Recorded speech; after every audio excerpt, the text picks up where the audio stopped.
स्वामी समर्थ म्हणतात, संकट आयुष्यात प्रत्येकाच्या वाट्याला येतात. पण संकट आलं म्हणून विश्वास सोडायचा नसतो.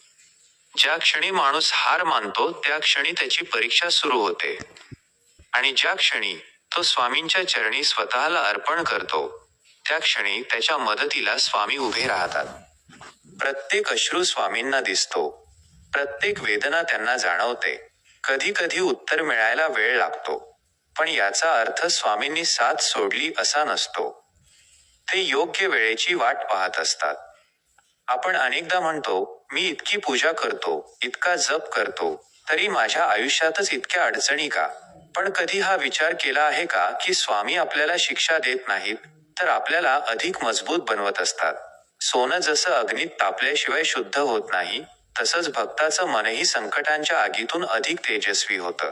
संकट म्हणजे स्वामींचा राग नसतो, तर आपल्या श्रद्धेची परीक्षा असते. आणि ही परीक्षा पास होण्यासाठी ज्ञानापेक्षा जास्त गरज असते ती विश्वासाची. कधी तुमचं मन खूप भरून येईल, रडावंसं वाटेल, सगळं संपल्यासारखं वाटेल. आपल्या माणसांनी साथ सोडलेली असेल, ज्यांच्यावर विश्वास ठेवला तेच दूर गेलेले असतील. प्रत्येक दार बंद झाल्यासारखं वाटेल, पण त्यावेळी एक क्षण डोळे मिटा आणि मनापासून स्वामींचं नाव घ्या. कारण जगाला तुमचा आवाज ऐकू येणार नाही, पण स्वामींना तुमच्या मनातला प्रत्येक निःशब्द आक्रोश ऐकू येतो. तुम्ही बोललात नाही तरी त्यांना सगळं कळतं. स्वामींची कृपा नेहमी चमत्काराच्या रूपातच मिळते असं नाही.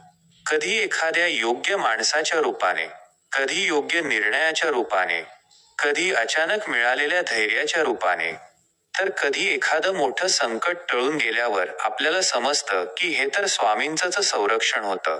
आपण अनेकदा फक्त न मिळालेल्या गोष्टी मोजतो, पण स्वामींनी आपल्यावर आलेली कितीतरी संकटं शांतपणे दूर केली, याची जाणीवच आपल्याला होत नाही. लक्षात ठेवा, भक्ती म्हणजे फक्त मंदिरात जाऊन नमस्कार करणं नाही. भक्ती म्हणजे परिस्थिती कितीही कठीण असली तरी मनातला विश्वास न ढळू देणं. भक्ती म्हणजे संयम. भक्ती म्हणजे नम्रता. भक्ती म्हणजे अहंकार सोडून स्वामींच्या इच्छेवर विश्वास ठेवणं. कारण आपण आपल्या आयुष्याचा फक्त एक दिवस पाहतो, पण स्वामी संपूर्ण आयुष्याचा मार्ग पाहत असतात. म्हणून कधी कधी ते उशीर करतात, पण चुकीचं कधीच करत नाहीत.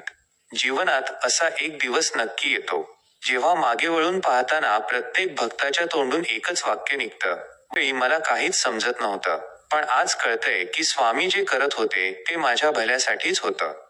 म्हणून आज तुमच्यावर कितीही दुःख असो, कितीही अडचणी असो, कितीही अशक्य वाटणारी परिस्थिती असो, विश्वास सोडू नका.